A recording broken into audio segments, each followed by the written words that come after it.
मोहोळ शहरात अनैतिक देहव्यवसायाविरोधात पोलिसांनी मोठी कारवाई करत एका लॉजवर छापा टाकला असून एका पीडित महिलेची सुटका करण्यात आली आहे।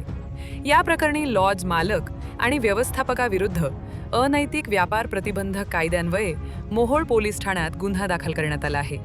पोलिसांच्या माहितीनुसार मोहोळ कुरुल मार्गावरील छावा हॉटेल अँड लॉजिंग येथे हॉटेलच्या आडून कथितरित्या अनैतिक देहव्यवसाय सुरू असल्याची गोपनीय माहिती अनैतिक मानवी वाहतूक प्रतिबंधक कक्षाला मिळाली होती।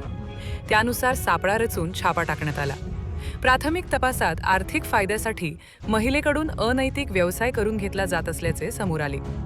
या प्रकरणी अमित नानासाहेब मोटे आणि श्रीकांत लक्ष्मण कसबे यांच्याविरुद्ध गुन्हा दाखल करण्यात आला आहे। सुटका करण्यात आलेल्या महिलेची कायदेशीर प्रक्रिया पूर्ण करून तिला महिला सुधारगृहात पाठवण्यात आले आहे। या प्रकरणामागे मानवी तस्करी किंवा संघटित रॅकेट कार्यरत आहे का याचाही पोलीस तपास करत आहेत। पोलीस निरीक्षक बाजीराव पवार यांच्या मार्गदर्शनाखाली पुढील तपास सुरू आहे।